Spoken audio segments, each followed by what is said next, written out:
Oke, assalamualaikum warahmatullahi wabarakatuh. Sudah ganteng belum ini ya? Mau gimana juga tetap nggak ganteng. Kawan-kawan gimana kabarnya? Aduh, ini pasti lagi UTS ya. Kalian nih. Oke, hari ini kita akan belajar tentang teknik analisis data kualitatif. Ya. Eh,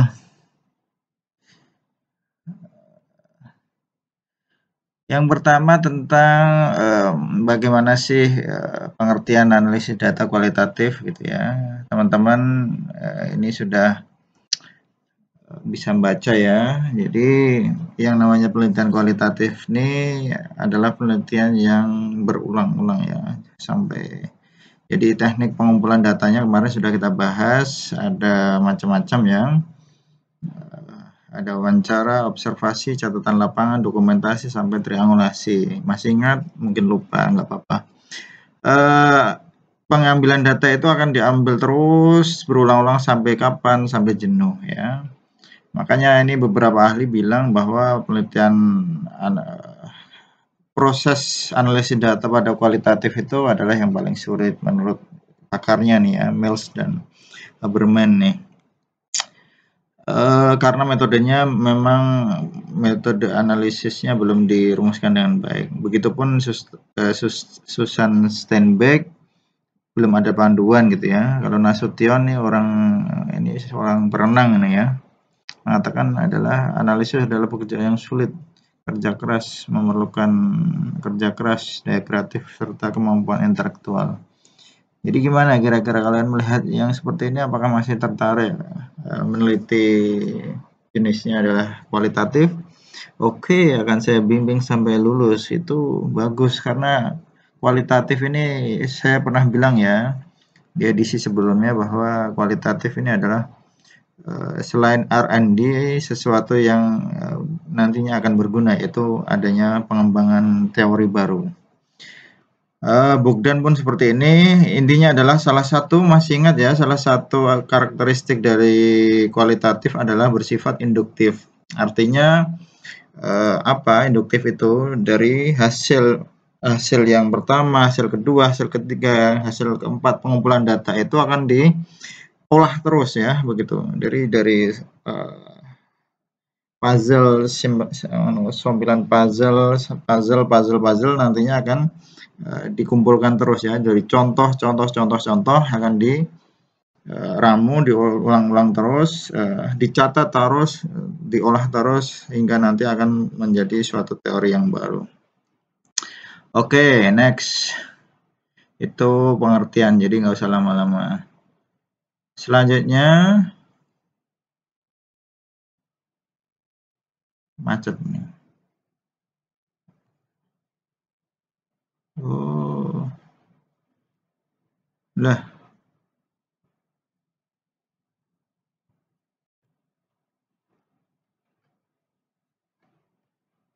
Oke. Ya, maklum agak error ya, agak grogi, gaptek pertama Bang. Untuk proses analisis datanya itu dibagi menjadi dua ya, yaitu analisis sebelum di lapangan. Jadi baru mau ya, namanya sebelum itu kan berarti belum sampai di depan pagar tempat kita mau penelitian itu juga belum, karena masih di muka pagarnya. Kalau itu sekolah ya, kalau itu hutan ya sebelum masuk ke rimba-rimbanya, misalnya baru sampai di pasir-pasirnya, itu masih yang namanya sebelum. Dan yang kedua adalah analisis data di lapangan. Nanti kita akan bicara dari dua perspektif, yaitu Mills, Haberman, dan Spradley. Ini analisis sebelum data sebelum ke lapangan ya. Jadi teman-teman sebelum ke lapangan itu pasti sudah melakukan yang namanya baca-baca ya, baca-baca buku, baca-baca teori, baca-baca penelitian orang gitu ya. Kemudian dari situ maka muncullah ide gitu ya. Oh, bagaimana kalau ini teori ini, misalnya kemarin saya tekankan eksplorasi etnomatematika ya, pada apa terserah tuh. Nah, baca-baca penelitian orang, oh ini kayaknya cocok ini, belum ada yang meneliti, tetapi teorinya, teori dari etnomatematika yang nanti harus ada di bab 2 juga ya, itu harus ada kan, itu bisa kita ambil gitu ya, itu sebagai data, berupa teori nanti. Bisa sebagai teorinya, bisa juga kita tampilkan nanti di latar belakangnya, di ujung, di akhir. Insya Allah nanti pertemuan sebelum ujian nanti 2 kali itu akan saya isi contoh-contoh penelitian kualitatif. Fokus penelitian jelas bersifat sementara ya, akan berkembang setelah masuk. Oke, ilustrasinya itu teman-teman bisa baca. Misalnya kita ingin mencari pohon jati di suatu hutan, kemudian berdasarkan teori nih, kita baca-baca tadi, kan sebelum tuh. Itu kayaknya kalau mana nih iklimnya seperti ini, kemudian tanahnya seperti ini, oh ini hutan mesti ada pohon jatinya. By the way, ketika kita sudah sampai sono, ternyata dia apa namanya, ternyata harapan tinggal harapan tidak sesuai dengan ekspektasi. Ya, ternyata di sana yang ada adalah hutan gundul kayak gue.